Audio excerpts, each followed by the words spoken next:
musala zandu ekosila mokolo nini orépondre biso mpenza mpo bamama ebele bazolela bon moi misala oyo tokosala na zandu ezali misala moko ya minene makasi parce que depuis zandu wana esalama na 1972 1972 bamisala esalamaki toyokuta zandu batoilette ezaka te toyokuta zandu osoto salite mbindo makasi ama ya nia eza koleka na kati batoilette ekangama tosali makasi tokangi zandu parce eza kotia mbindo mingi eza ekomi dépotoir ekomi esika bakuluna baza koya kobombana bato baasassin baza kobomba na kati moto bino voilà faut tokanga yango tokofungola yango kaka soki tosali bamisala soki tobandi bamisala misala ekoumela mwa mingi kosala kosala mbula moko na ndambo misala makasi mingi tokosenga kaka bakonzi mpo baza na mitema mawa batalaka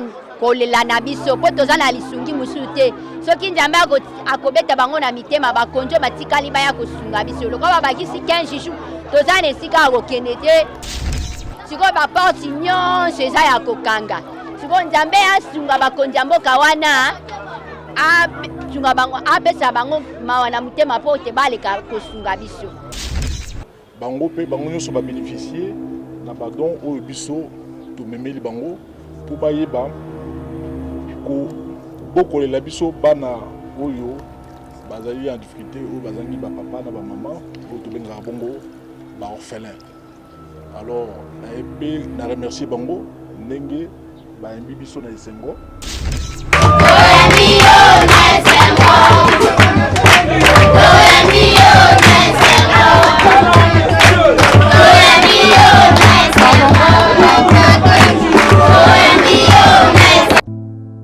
Besoin d'acheter une villa à Kinshasa, c'est désormais très simple.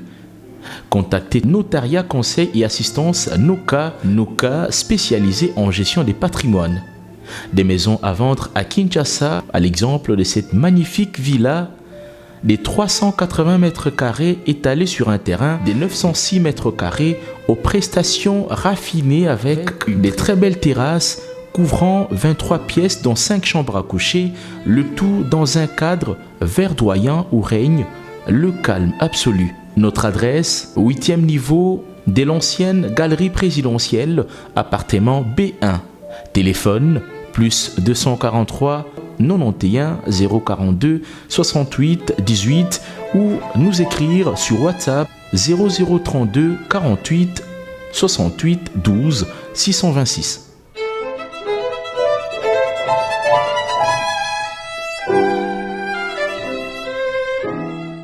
Bana Guine, Bana Dar es Salaam, Bana Poto, Bana Mokili Mobimba, Cité FM Moko, Afrique Info avec Franck Stemai, Yandankala, Twende. X-Bass, Marandura, Franck Stemai. Voilà, fidèle internaute, nous vous disons merci. Bino Baobo Landa Bisso na Africa Info, te pèse bino merci. Lelo toza awa na tournée tokotambola na gouverneur de la ville province de Kinshasa, excellence Gentini Mbaka Ngobila. Donc tokosenga bino bolanda biso vraiment avec beaucoup d'attention et pour na souka pour comprendre neni mambo ezotama. Merci pour tika vraiment scotché parce que lelo bozo comprendre descente du gouverneur de la ville province de Kinshasa. À suivre. C'est pour nous une très grande joie de nous retrouver ici. Ce sentiment de joie nous pousse d'abord à vous remercier, vous qui avez organisé cette réception. Nous sommes aujourd'hui dimanche, c'est le jour du Seigneur. Nous sommes venus partager avec vous ces petits moments. Nous vous remercions pour cet accueil chaleureux. Nous vous remercions aussi de vous être mobilisés. Vous avez laissé tomber vos activités de tous les jours. Vous vous êtes sacrifiés pour organiser cet accueil. Alors, comme vous le savez, nous sommes donc les dirigeants de la ville de Kinshasa. Je suis donc le gouverneur de la ville de Kinshasa. C'est à ce titre que je me suis dit, nous sommes dimanche, il serait intéressant pour nous d'aller visiter les orphelins. Nous sommes venus manifester notre solidarité vis-à-vis des orphelins et leur dire qu'ils ne sont pas seuls. Ce sont des jeunes filles, j'imagine. Hein? Je sais qu'il y a beaucoup d'orphelinats ici. Il y en a 4 environ. Il y a des jeunes filles, mais aussi des jeunes garçons.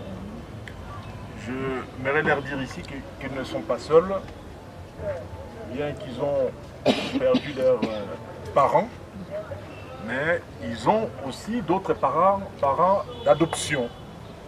Nous sommes des parents. Nous sommes des parents et nous ne pouvons pas rester insensibles à leurs difficultés. Nous ne pouvons pas rester insensibles à leurs cris de détresse. C'est pour cela que nous sommes ici d'abord pour eux.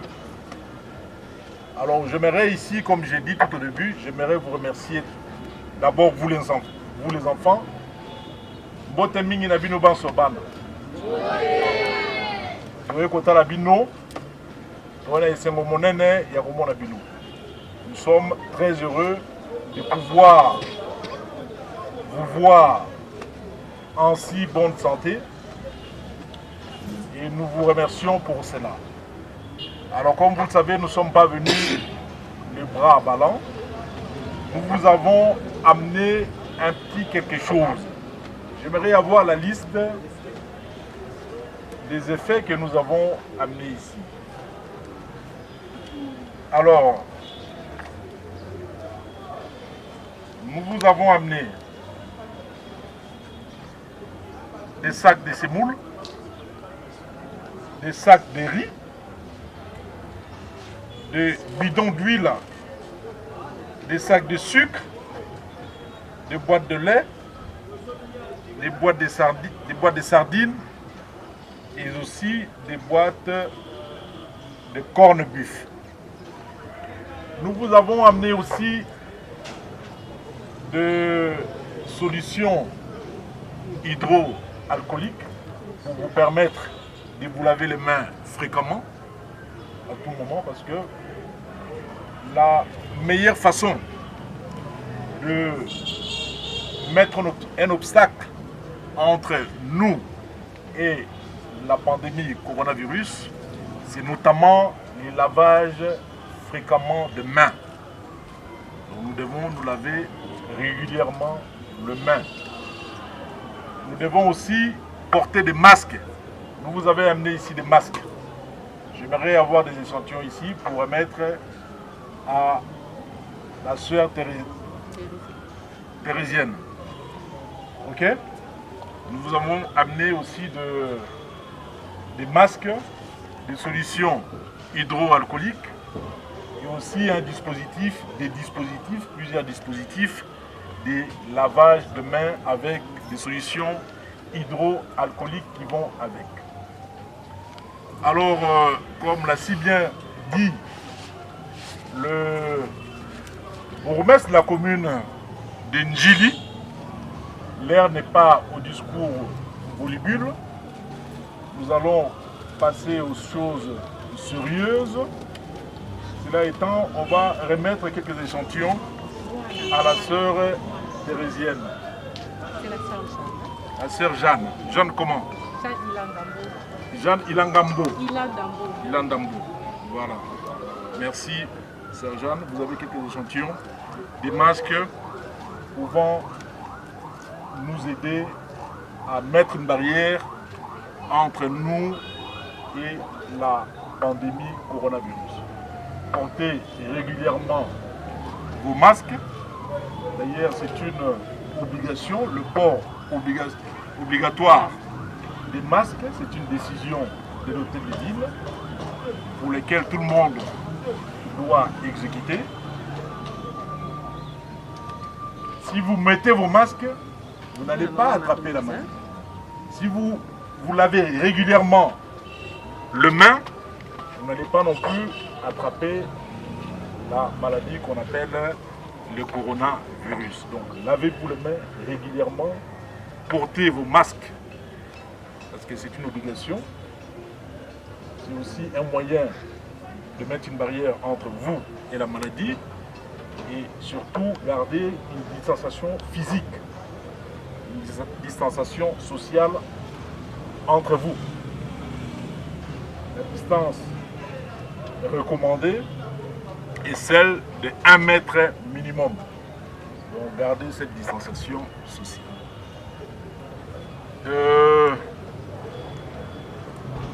Je pense qu'on a presque terminé.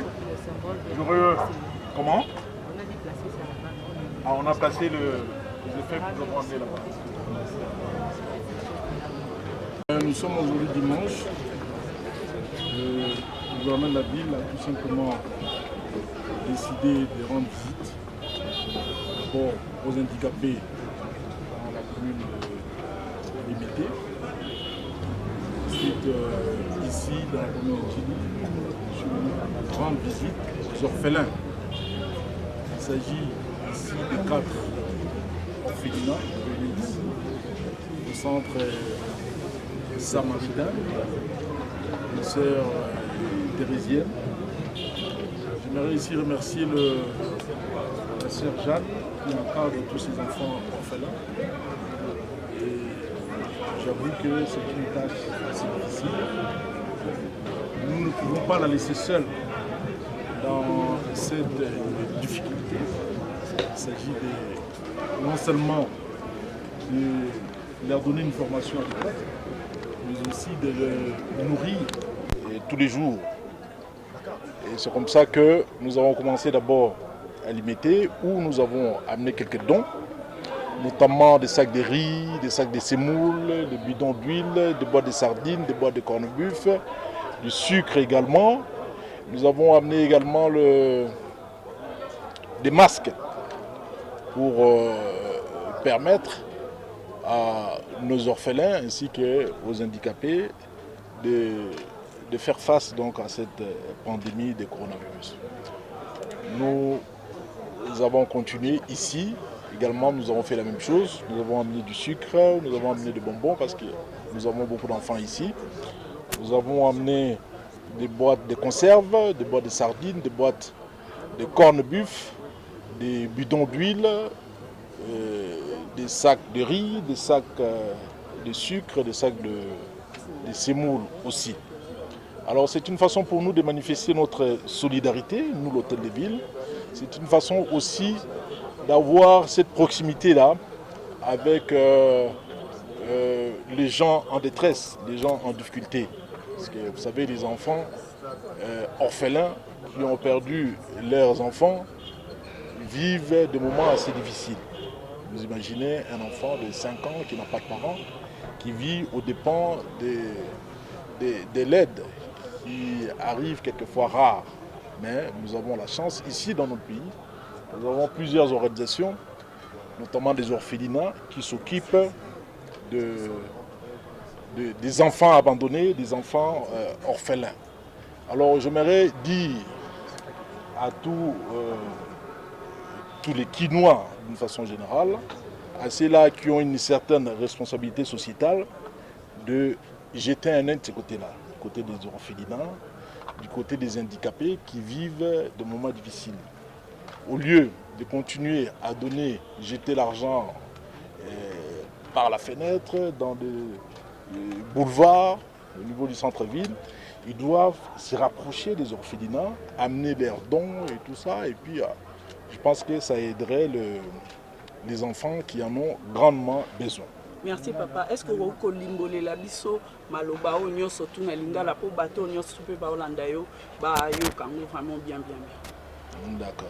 Alors on a koyi koloba eza boye lelo ezali mokolo ya eyenga.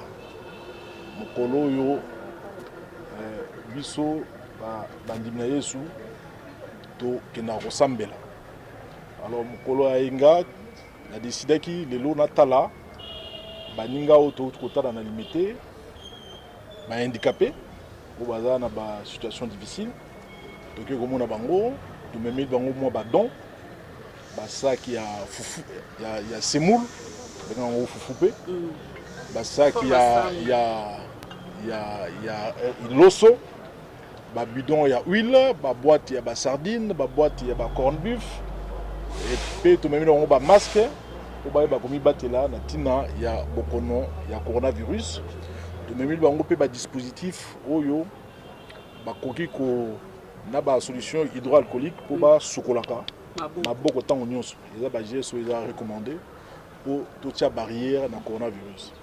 Tosisi na limité toye mpe awa na centre samaritain oyo ekangami na mama Jeanne Ilandambo, ok? Ye azali bon kokamba ba orphelin azali pe moko te parce que awa toyaki na badon mpona 4 orphelinat. Eza na baorphelinat mosusu babengi mama Mobokoli, eza mosusu babengi MMA, mosusu na bosani kombo na cité Gagnola bali awa bango mpe bango nyonso babénéficier na badon oyo biso tomemeli bango mpo bayeba kobokolela biso bana oyo bazali en difficulté oyo bazangi bapapa na bamama oyo tobengaka bongo baorphelin. Alors na remercier bango ndenge bayembi biso na esengo ezali esengo mingi mpe mpona biso komona bango bazali en bonne santé mpe balati kitoko. C'est-à-dire que papa nyonso o mama nyonso oyo ayebi ke babola bazali bana babola te, excusez-moi l'expression, bana baorphelin bazali quelque part awa na njili bamosusu mpe baza na masina bamosusu na maluku bamosusu kote ya ntsele bayeba kokanisaka mpe bango olie babokaka mbongo na banzela epai ya bashege epai ya bakuluna tokosenga bayaka na baorphelina boni bana bamemi bango mwa mbano balena bango mpe elongo ekozala plaisir makasi. Merci beaucoup Papa Gentini. Dimanche passé tozali bongo na elenge sala makala so tokope so résumé en tout cas bato à côté kuna basepela kina mosala ezosala makuna babi esala mwa mbangu po bazwa nzela na bango bazalaki vraiment nisengo mingi mais lelo toye pe totali bandicapé tomoni sikoyo etikali problème azandu bamama bakolela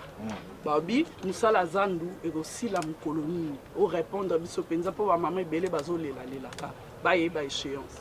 Bon omoni misala oyo tokosala na zandu ezali misala moko ya minene makasi parce que depuis zandu wana esalama na 1972 1972 bamisala esalama te toyo kuta zandu batoilette ezalaka te toyo kuta zandu bosoto salite mbindo makasi bama ya nie eza koleka na kati batoilette ekangama tosali makasi na ebandeli tofungoli mwa batoilette et puis toyo komona gestion pe ya zandu eza malonga te donc mpona kogérer baimmondice ou bien koévacuer baimmondice wana biso hôtel de ville il faut topesaka mbongo mais en même temps tozwaka ata lomea moko te eutaka na zandu yango wana na ntina ya confinement d'abord tolobi tokangi zandu parce eza kotia mbindo mingi eza ekomi dépotoir ekomi esika bakuluna baza koya kobombana batu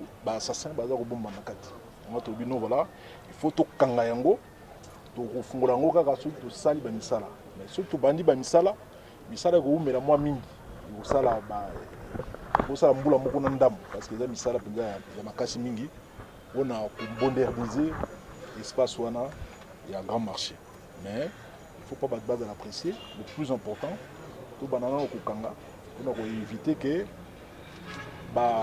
babandi na baassassin oyo babengaka bakuluna babatama kuna na kati mpona koéviter na ntina ya confinement propagation ya maladie ekende liboso. Siko papa oyebisi bana makala nini oyo basepeli déjà na mosala ozosala?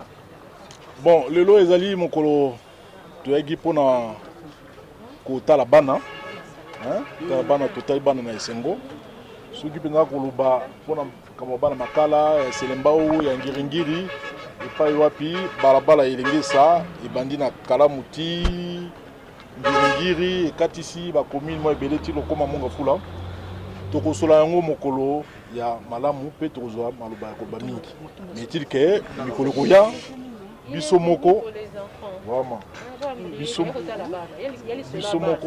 biso moko elongo na bino mpe lokola tokokende kovisite bandeko na biso baza na selembau makala monga fula ngiringiri kalamu mpe bumbu. Merci papa. Madame la ministre, vous venez de faire la distribution des livres chez les orphelins ici et chez les handicapés. En tant que responsable de l'association, vous avez un mot à dire sur cette ronde que vous venez de faire? Oui, merci. Tout le plaisir est pour nous. Le gouverneur est quelqu'un qui porte sa population à cœur. Il lui a plu de faire une itinérance aujourd'hui pour visiter les groupes vulnérables de la ville, en l'occurrence les personnes vivant avec handicap et les orphelins. Et il a posé un geste de cœur, il n'est pas venu bredouille, il a ramené des denrées alimentaires, des masques, des gels hydroalcooliques.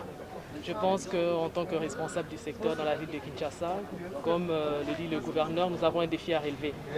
Et ces défis, nous n'allons pas les relever seuls, c'est avec vous tous, c'est avec le concours de tout le monde.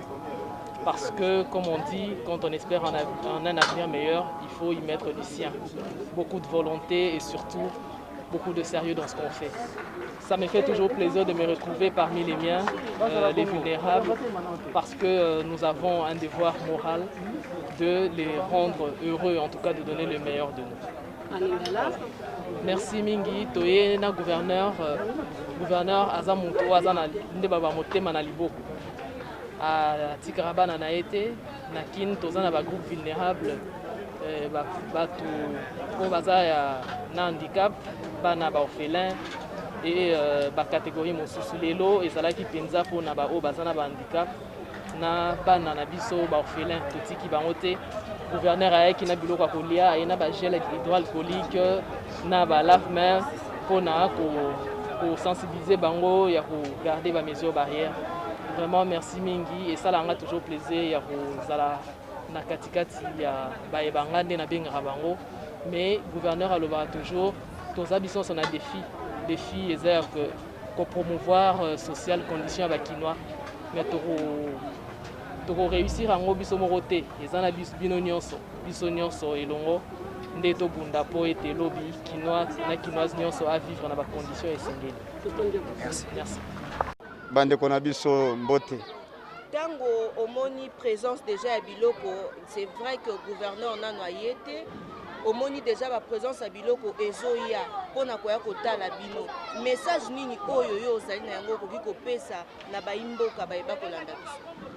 Vraiment message nanga ya liboso ezana no totoni nzambe botondi mingi pe to remercier gouverneur pe mokonzi ya mboka ya komona kokanisa biso parce que oyo ezali centre ya munene koleka ba centre nyonso me yebanaka te batu bakipaka biso te toliaka na pasi makamu nyonso na pasi surtout na confinement oyo bandikape meme babanda kotianga kutu makelele me ndenge ni ba centre mosusu baza kolia batozwa biloko biso toza kozwa te donc moi pasi ekomaki par rapport à komona ke tozali au moins na 117 familles plus de 600 personnes autovanda na place oyo ndenge bozabo epo bato musu basi babimaki po ya kovana mais tozana joie ya komona ke ndenge mokonza kaniseli biso pourquoi toliaka na pasi nous vivons dans le mendicité tango tozoke no senga na babare tango bandikape ba no senga na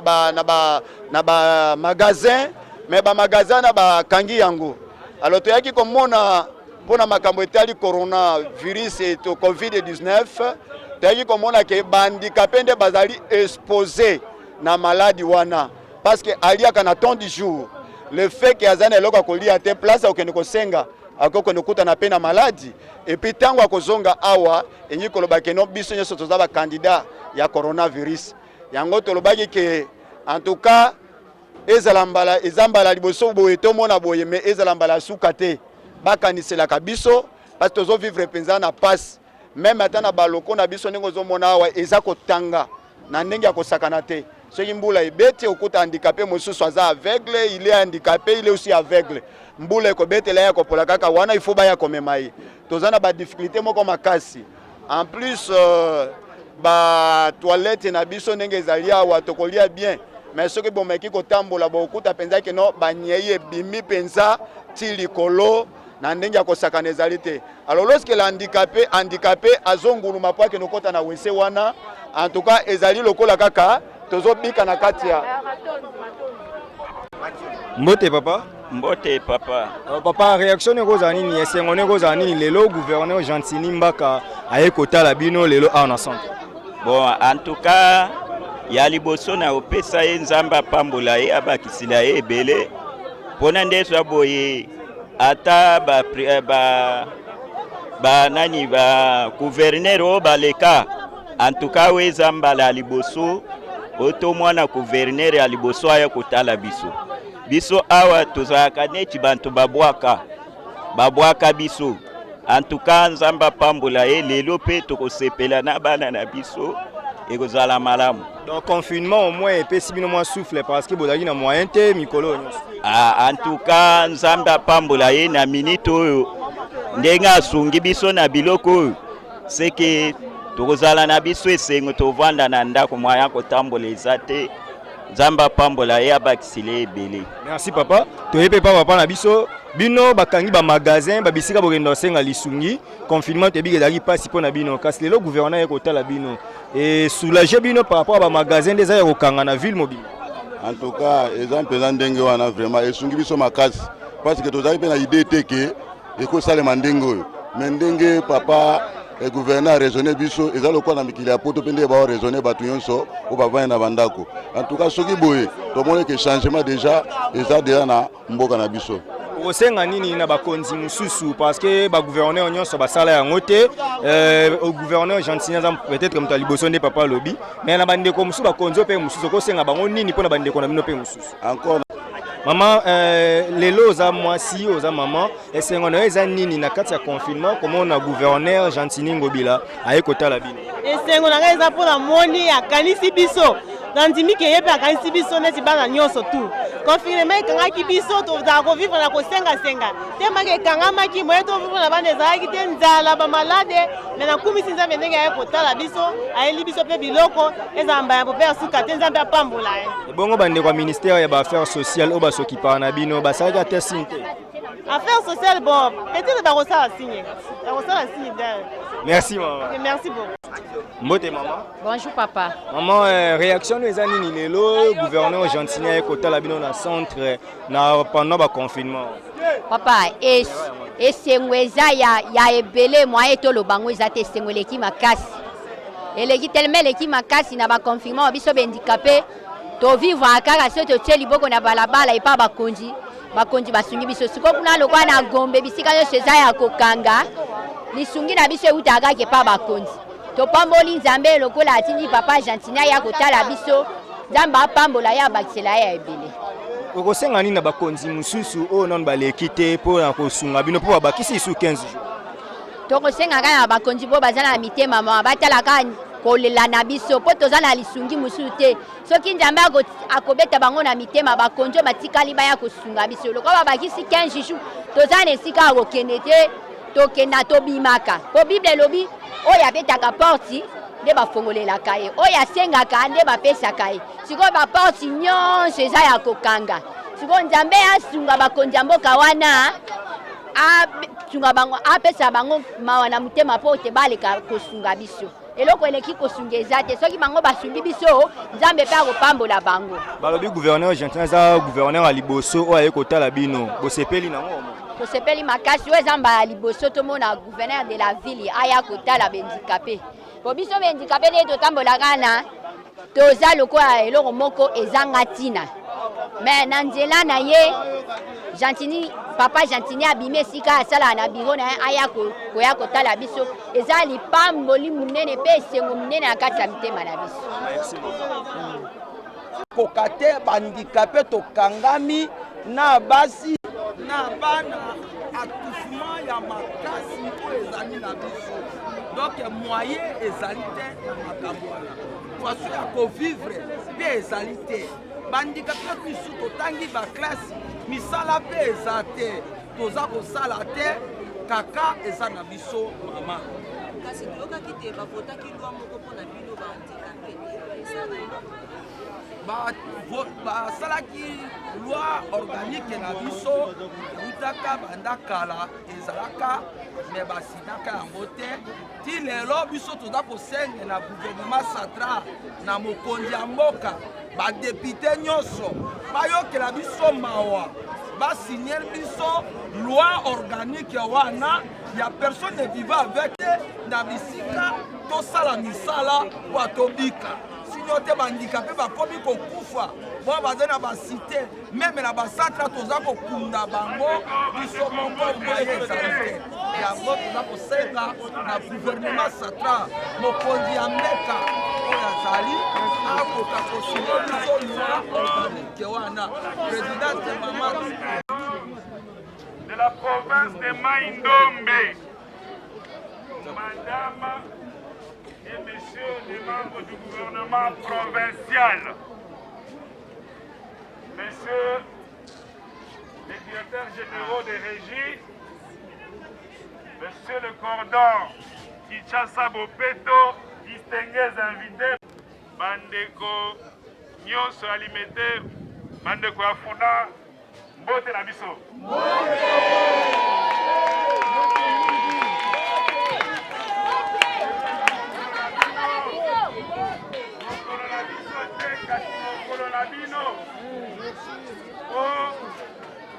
Mitema na bino eimaki mingi bolobi bongo gouverneur yango ezali kaka mwana mboka Argentini oyo tolelaka boni akokanga oyo bobengi confinement akokanga Gombe abosani na biso bahandikape ya funa bolobaki bongo te eske bokangaki nzela te na marche na bino bosalaki na bosani te bokangaki nzela te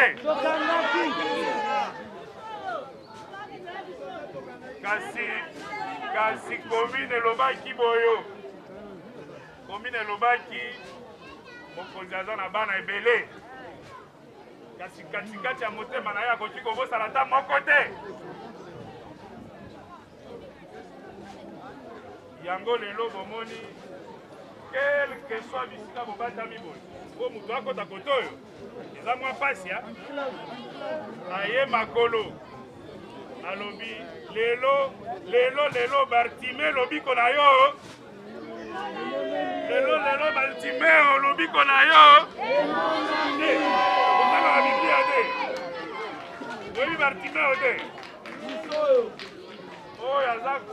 oyo ayeli bino lelo ezali papa nyonso tu soko aye kotala bana soki kotala banoko bana kasi azangaka mwa elembo te nayokaki mama moko akoloba balobi papa kela biso misala bongo te eske bomoi na bino bokotikala kaka kosenga boboyi mosala boyi mosala maloba na président na bino alobaka papa ye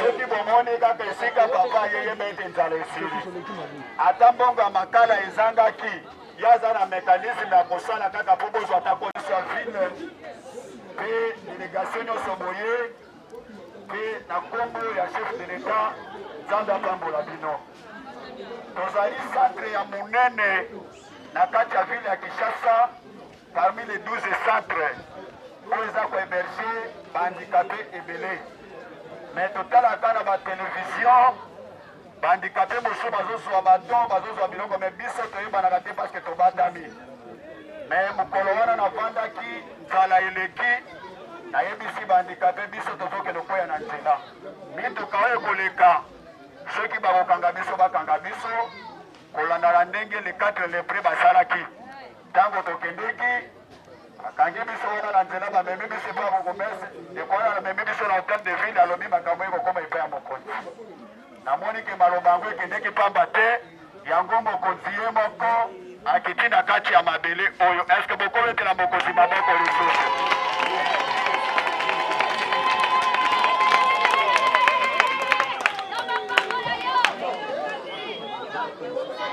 papa mokonzi toza bana na yo libosono ya polio bamosusu mpe baaksidante toza na souffrance makasi ndenge oza komona na domaine na biso ya personne vivant avec handicap même si vous étudiez okoluka mosala eza mwa mpasi mpo baengage yango nalobaki kutu ata na bandeko ke bavote mpe loi ke na basosiété babanda mpe koengageaka mpe bahandikape oyo batanga mpo tosukaka mpe famille handicap ce n'est pas la maladie nous ne sommes pas les handicapés mentaux mais nous sommes les handicapés physiques donc tozali lokola bato nyonso toza mpe na posa kovivre lokola bato nyonso mais condition na biso ndenge tozali eza mwa mpasi bandako nyonso oyo ezali depuis baflama nyonso ndenge ozomona awa ezali kotanga batole kuna likolo ezalaki bainternet ndenge ezalaki ya kala ebukana siko soki mai eye evandi likolo mai ezokitela bandikape na se epe arrive eza na bandikape mosusu po amata na velo ifo bamema ye soki moto azali te cetadi mai wana ndenge kobeta akovanda wana akokauka wana swati abengi voisin yango moni mpasi na biso ya liboso yango wana batoilette na biso ndenge ezali toza ebele alors toza na 4 toilette na minute oyo nazoloba nyonso eza ya kotonda tozosenga mpenza urgent basalite ebimiti libanda toza na bandikape mosusu bangulumaka na mabele donc po akota na wese ifo anguluma na mabele alors tosalama basysteme handikape angulumaka na mabele moto ya makolo akokota kuna te parce que le fait ke nye esi etondi ntina place wana moya kovivre eza te yango moni biso toza kolela koloba korona ekokoka koboma biso te mais oyo ekoboma biso ezali kaka salite oyo parce que evandeli biso lokola mpenza nzete moko bateli bino soki obimi ekobeta yo salite na nzala to na coronavirus. Pourquoi nous vivons dans le mendicité toliaka na mendicité totandisaka bana na mendicité tokundaka bibebe na mendicité ndenge mpe toza koloba awa toke kobimisa ebembe moko mpo bakende kokunda yango tosali boye mpona kozwa cercueil ebembe mosusu mpe tobimisaki esali 2 mois tobondeli kutu na mbongo moke facture ebimaki 500 000 mais tobondeli ata na 150 000 baboyi kobimisela biso ezalaki mwa mpasi yango tosengi ke boya kotalaka biso botika biso boye te mpona kosukisa lokola kini bopeto tozali na posa ya 4 pusu bapau barato mpona kosalaka salongo chaque samedi bisika oyo biso tovandi mpona kobendaka mwa salite ezali oyo nde boyei bolamu soki boyembi bapaya bolobaka nini boyei bolamu boyei bolamu bienvenue toye kotala bino na esengo tomemeli bino vote bakoki mpe biso yebetela mosusu bazwi moyen ya koya lelo te batikali balobi mbala nsima bango mpe bakoya kotala biso ezali esengo mingi tanga bandeko ndenge tozali boye tozali bacongolais tozali bakinois tobotamaki bakinois tobotamaki bacongolais tokokufa bacongolais voilà bato na bato na bandeko na bango ndenge ezali bandeko ndenge tozali awa mais nzambe ye moko ayebi ndenge asala bana na ye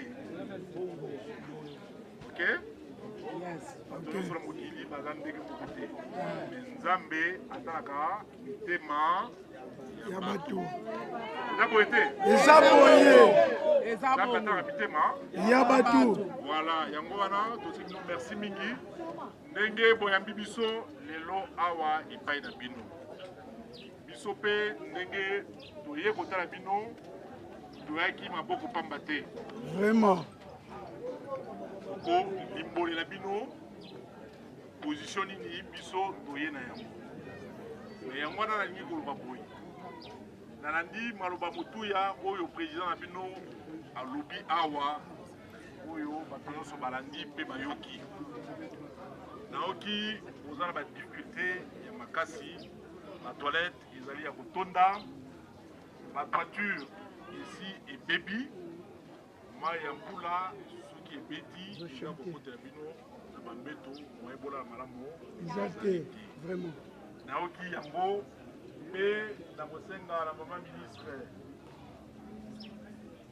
Laetitia Benaka Bamba azali awa akosala état de besoin ya misala nyonso wana mpe na ministre ya finance tokotala ndenge nini ya kosala misala wana. Vraiment. Vraiment. Vraiment, nous en sommes d'accord avec vous. Ah, maman Laetitia. Atelema, apota en contact na président na bino. Maman Laetitia. Et totala ndenge nini ya kobongisa ma toilette mpe ya kobongisa voiture. Vraiment. Osilisi opakoli mpe mwa langi. Oyebi langi?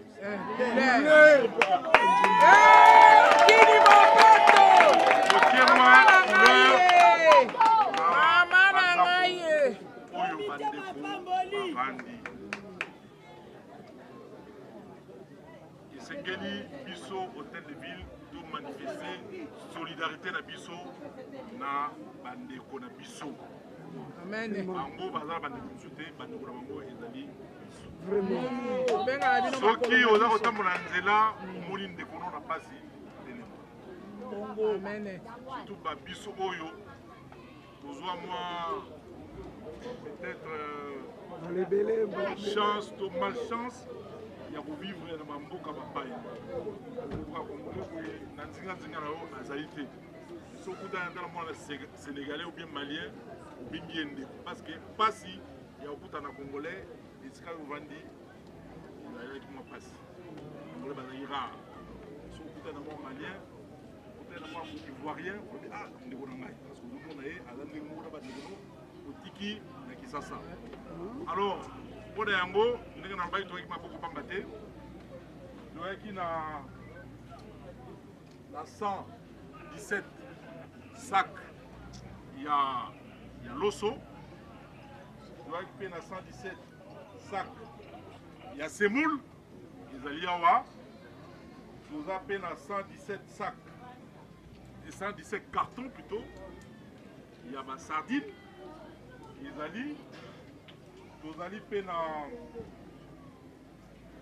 117 cartons ya sucre, huile, tomate na miliki ezali awa.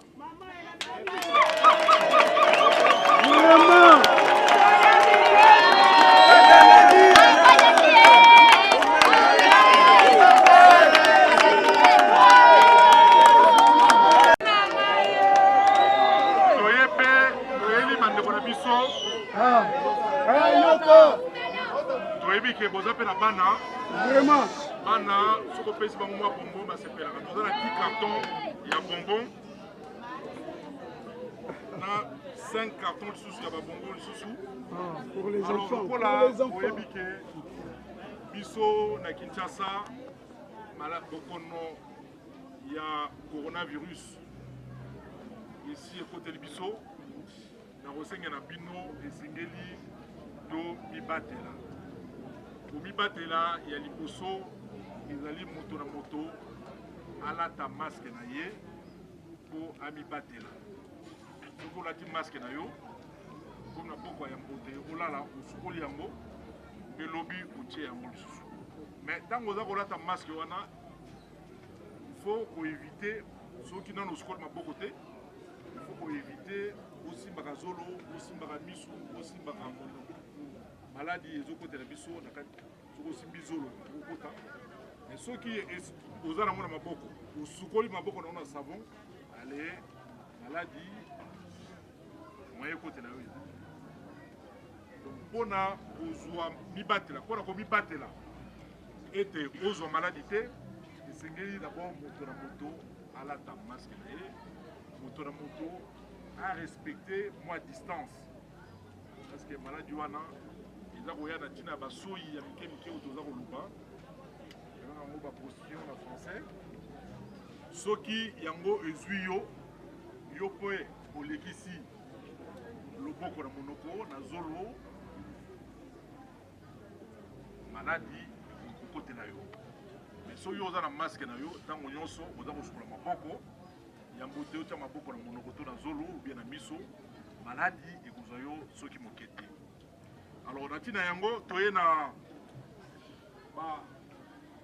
bakantini oyo ya mike mpona kotya mai mpe kosukola maboko na balenga yango balave main mpe na basolution hydroalcoolique oyo eza na alcool eza mpe na savon na kati soki ozwi yango utilize yango lokola savon ofungoli mai osukoli maboko ntango iso maladi moyen ekotela yo eza te boyeba komibatela na ntina ya bokono ya coronavirus bana Kinshasa oye est-ce que bana Kinshasa bakobanga obanga te bana Kinshasa na kolubabu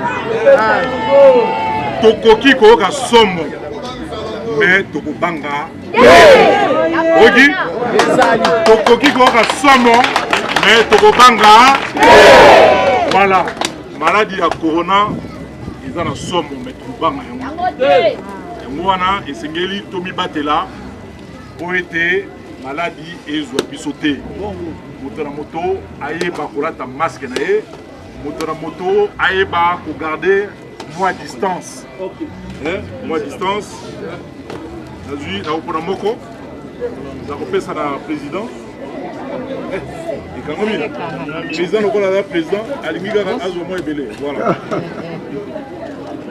alors esengeli moi distance sociale distanciation physique po ete moto oyo ovandi na ye oyebi te soki bokono isi ekotelaki parce que tomoni na kati ya mboka na biso ya Kinshasa bandeko bakufi mwa mingi bandeko baza kokufa bolanda bilobaloba ya bato te bolanda basungisongi te bokono eza na mboka bato basi bakufi plus de 80 sengeli tomibatela soki omibateli mpe bandeko oyo oza na bango nzinga alors kovanda bamingi te toyaki kotala bino tomemeli bino mpe mwa libonza ya moke mpe soki tolongo awa tokotala bandeko mosusu oyo baza na badifficulté na commune ya Njili mpona lelo tosukisi awa otikala malamu mama Leticia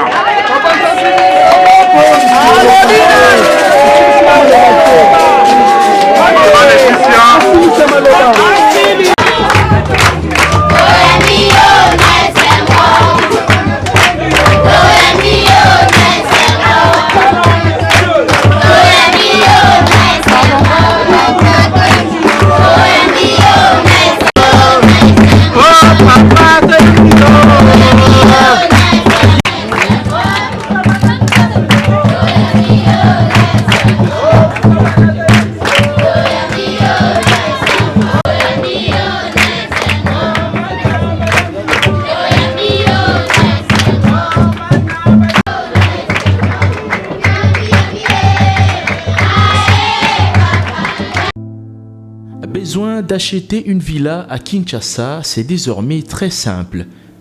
Contactez Notariat Conseil et Assistance Noka, spécialisé en gestion des patrimoines. Des maisons à vendre à Kinshasa, à l'exemple de cette magnifique villa des 380 mètres carrés étalée sur un terrain de 906 mètres carrés aux prestations raffinées avec des très belles terrasses couvrant 23 pièces dont 5 chambres à coucher, le tout dans un cadre verdoyant où règne le calme absolu. Notre adresse, 8e niveau de l'ancienne galerie présidentielle, appartement B1. Téléphone, plus 243 91 042 68 18 ou nous écrire sur WhatsApp 0032 48 68 12 626.